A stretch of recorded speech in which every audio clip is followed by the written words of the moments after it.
Pour cette nuit-là, je me sentais accompagné. La mort perdait du terrain. Le fruit qui était pourri, la folie, était en train de perdre son terrain.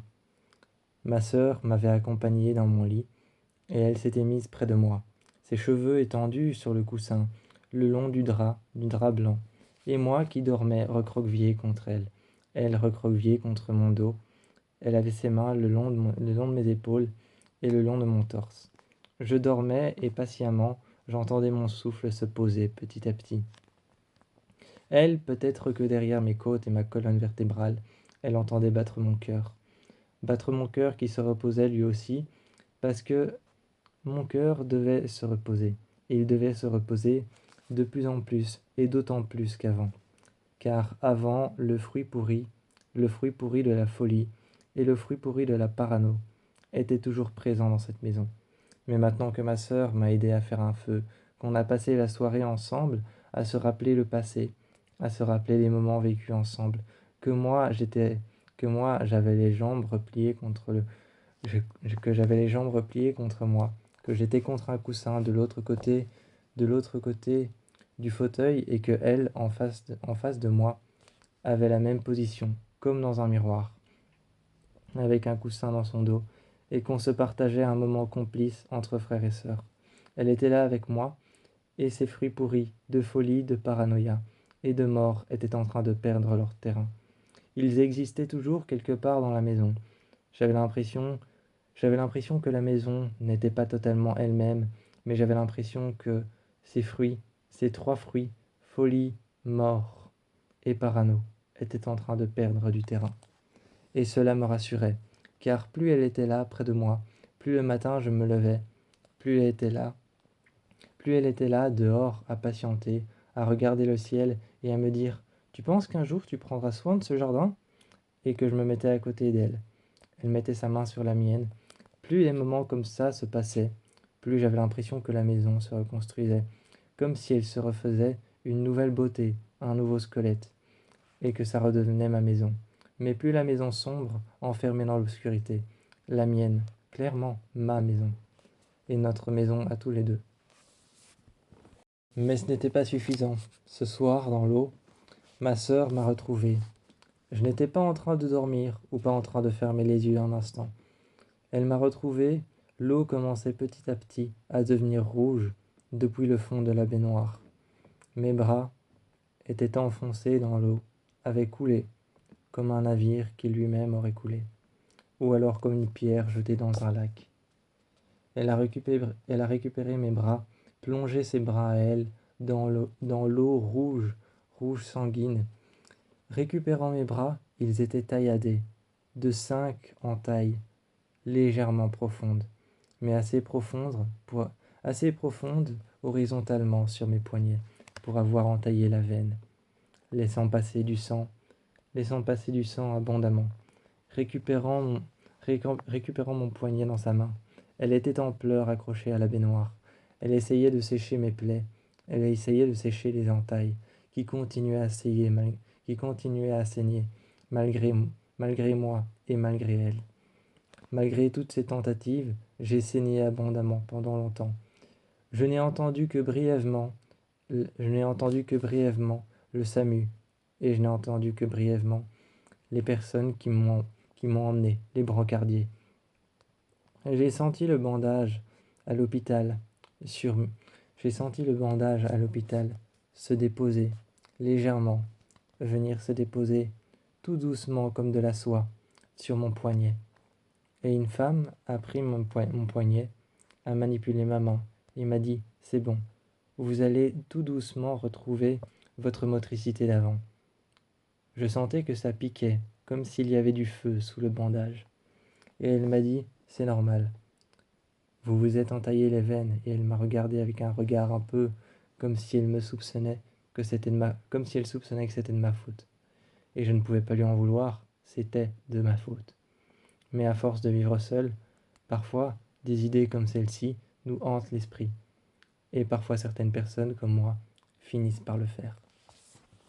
Ma sœur m'a appelé paniqué. Tout de suite, j'ai pensé qu'il y avait quelqu'un à la maison. J'ai demandé « Pouvez-vous me passer mon téléphone ? Pouvez-vous me passer mon téléphone ?» Mais personne ne me l'a donné.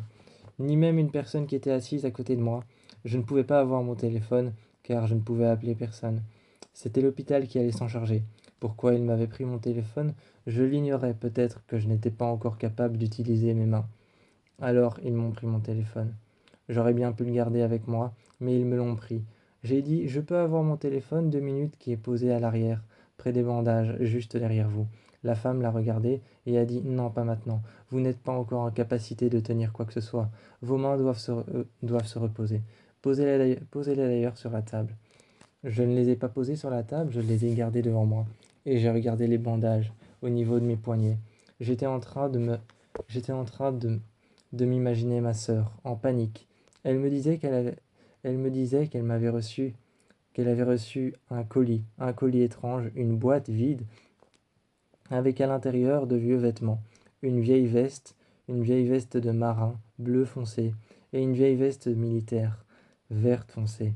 Elle m'a dit, j'ai trouvé de vieux vêtements blancs aussi, tachés, couverts de poussière, couverts de terre, je ne sais pas à quoi ils servent, s'ils ont servi. Ça lui donnait l'impression qu'il y avait quelqu'un près de la maison, mais il n'y avait personne. J'ai alors appelé ma sœur avec un téléphone fixe à l'extérieur dans le couloir. Je lui ai dit que je devais raccrocher au moment où une infirmière m'a vu. Elle m'a dit, venez ici, je vais devoir changer vos bandages. J'ai regardé mes mains et effectivement, ils étaient imbibés de sang. Alors je lui ai dit, je te rappelle, laisse cette boîte de côté, on verra après. Alors que j'étais en train de me remettre de mes bandages qu'on avait changés, le désinfectant en dessous brûlait et cette même impression de brûlure était toujours collée à mes poignets. Finalement, je n'ai pas pris le volant, juste un taxi qui m'a déposé devant la maison. Et il m'a dit, voilà, nous y sommes. À ce moment-là, j'ai attendu devant, puis puis j'ai ouvert la portière. J'ai demandé à l'homme, pouvez-vous m'aider? Et il m'a ouvert la porte. Il m'a ouvert la portière. Une fois que la portière de la voiture était ouverte, je suis sorti et je lui ai dit, excusez-moi, toquant à la porte 2 fois, légèrement. Et je lui ai dit, pouvez-vous m'aider encore une fois? La barrière de la maison. Et il m'a dit, oh bien sûr, regardant l'état de mes poignets. Et là, je me suis avancé. Ma sœur était toute paniquée, elle m'a prise par les épaules et m'a dit, regarde, regarde, il faut que je te montre. Et est-ce que ça va tes poignets? Et je lui ai dit, tout va bien. J'ai mis mes poignets devant elle, mais peut-être que ce n'était pas une bonne idée. Elle était déjà assez paniquée comme ça, et a vu le sang sur mes poignets. Mais je lui ai dit, t'inquiète, ça, en un seul coup ce soir, tu les changeras, et puis ce sera bon, il n'y aura plus de sang. Il faudra juste les changer peut-être toutes les demi-heures, ou il faudra peut-être que je passe mes plaies sous de l'eau chaude, de l'eau brûlante. Ça fera mal, mais c'est un mal nécessaire. Elle m'a montré la boîte, toute paniquée, les vêtements.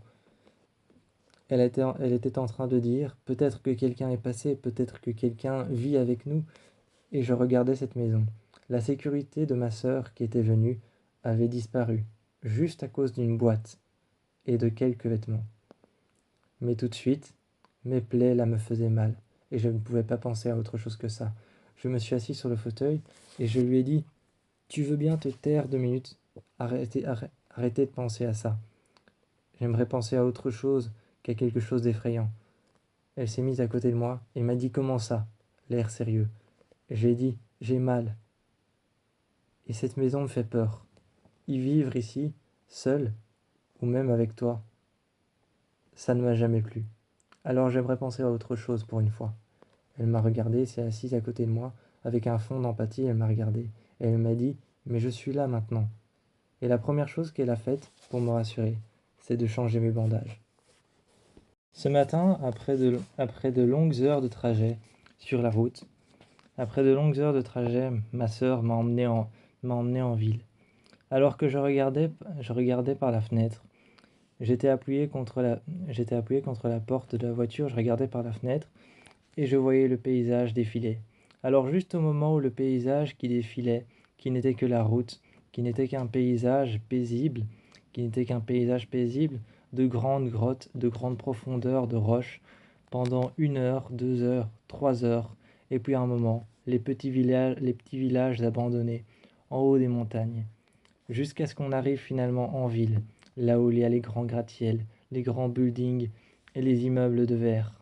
avec les grands reflets dessus, les grandes, les grandes pancartes, les grandes pancartes lumineuses, et tout le monde qui marchait, avec des vêtements différents, des vêtements de couleur, les groupes de jeunes sur les côtés. Quand nous sommes arrivés en ville, je ne sais pas pourquoi, j'ai eu l'impression que tout le monde me voyait comme le petit apeuré qui se cachait derrière une vitre teintée à l'arrière de la BMW. J'avais l'impression qu'on voyait ma sœur comme la conductrice élégante comme la conductrice élégante qui se fondait dans la foule, ou alors qui se fondait plutôt dans les embouteillages. Et moi, j'avais l'impression qu'on me voyait comme le petit apeuré, juste derrière la vitre teintée, en noir. J'ai demandé à ce qu'elle ouvre la vitre, et finalement, je me suis posé contre la portière. J'ai regardé, et j'ai senti cette air, très différente de chez moi, une air polluée, qui sent l'essence, parfois un peu le macadam et le bitume brûlé. Alors j'ai levé les yeux, et j'ai observé les différents immeubles, de verre, de pierre, ou alors les immeubles qui avaient une structure plus ronde, plus arrondie, des structures parfois qui étaient plus droites, et je regardais ces immeubles. Et je me suis avancé et j'ai posé la plus bête des questions. C'est ça la ville alors? Elle m'a regardé avec un sourire en coin. Ma sœur, elle s'est retournée, une main sur le volant, et a dit: Oui, c'est ça. Oui, c'est ça. Toi qui vis isolé, tu l'ignorais peut-être ou alors tu l'as ignoré. Mais t'es déjà venu ici, t'inquiète, je vais t'emmener dans un quartier que tu connais bien. Un quartier que je connais bien, pour moi, ça ne voulait plus rien dire. Ça ne signifiait plus rien. J'avais tout oublié de la ville pour venir me terrer dans cette maison qui me faisait peur, mais qui en même temps m'obsédait un peu. Car j'avais la paix, mais j'avais l'impression qu'il y avait des intrusions. Alors une fois venu en ville, on est venu dans un quartier, et c'est vrai que l'architecture de ce quartier me disait quelque chose. Les rues, les immeubles, les bâtiments, et aussi les restaurants qu'il y avait de temps en temps, les coffee shops, et les personnes qui marchaient me disaient quelque chose. Mais bien sûr, je n'arrivais pas à retomber sur quel quartier c'était et dans lequel on était. Mes souvenirs de la ville étaient beaucoup trop flous pour que je puisse dire à un moment: Ah oui, tu m'emmènes ici. Je me souviens bien. Non, c'était beaucoup trop flou pour que je puisse dire ça. Je ne me souvenais que de la campagne, de son air pur, enfin plus ou moins, si on oublie les intrusions, et de ma maison plongée dans le noir.